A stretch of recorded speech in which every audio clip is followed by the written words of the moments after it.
Hi there, I'm John from CNCKing.com, and today we'll make a custom firefighting plaque.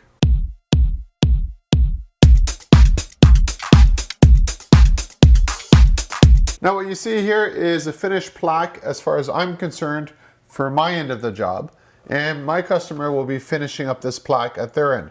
That's why it still looks rough and you still have, the pencil marks for references and that kind of stuff. Now the reason why I use my router to cut this out is because it's too thick to cut with the laser.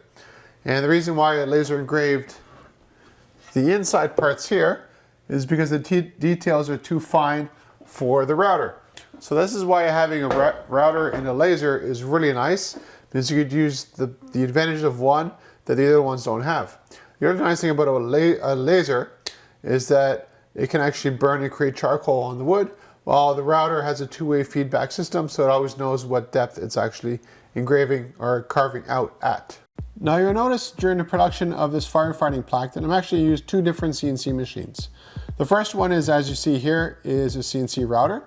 Actually here I'm just changing the head of it for the better dust extraction system.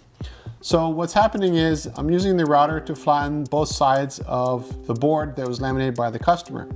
The reason why I'm doing that is because the second laser, or the second machine I'll be using, is the laser.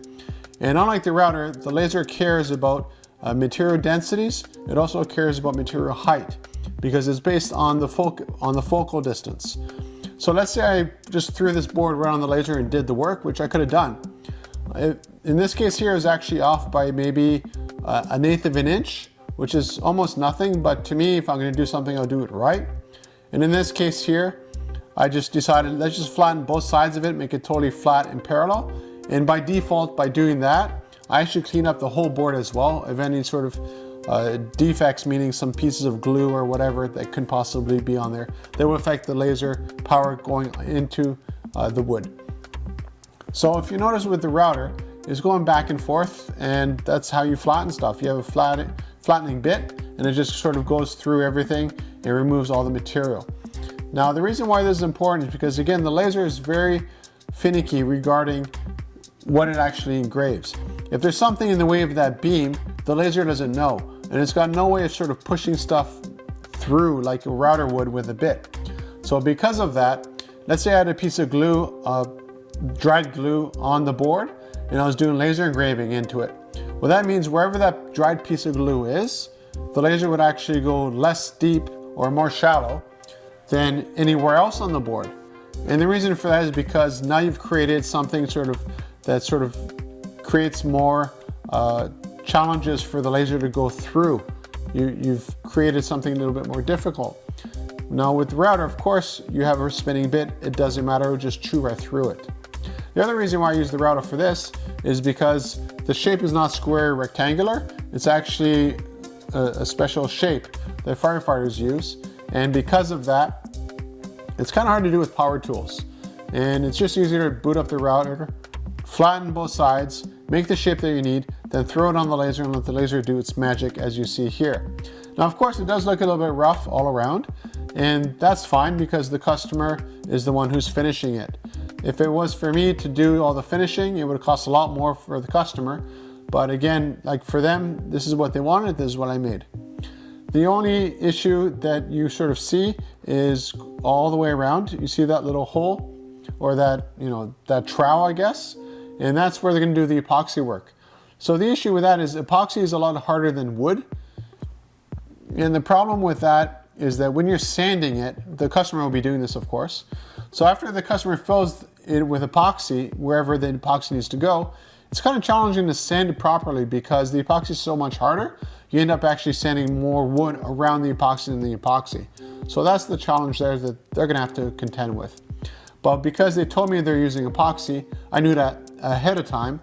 So what that means is I went extra deep with the laser. That's why you see me going 2 passes through it to give it just a little bit more depth so that I give him more sort of ease when it comes to sanding. So when it comes to making custom plaques, any size, any shape, any material totally works fine for us. As you can see here, the router did an amazing job creating out the outline, and then we used the laser for the inside part here. Now, we could technically make the whole thing using a router, and technically could have made a whole thing using a laser. You might be saying, well, how do you do that? Well, let's say we just had a router to do this job here. We could get a dimensional bit, so something that's like 90 degree or 60 degree, and you sort of carve out. You've seen a lot of that stuff online, and you carve out the letter. The disadvantage with that is that when you have very, very fine details like here, and you want to do an epoxy fill, the area that you've sort of carved with the router is too wide. So then you have a lot of other issues you got to contend with. Now with the laser, I've done this before. I've made plaques like this in the past using a laser. And basically you use the laser to create the outline so that then you can use power tools. And those power tools are the ones that do the real carving into the wood. So for instance, I'd use the laser. This is a relatively difficult shape to do that with power tools, but generally you just use the laser to make the marks on the surface, and then you just follow them out with a router. Or we can also make templates, and basically you just put the template over the piece of wood, and with a power tool, generally a router, or you could use a bandsaw, you just follow the template. So there's a lot of ways of making these kind of things, but as far as I'm concerned, the best way is to use the best machine you can.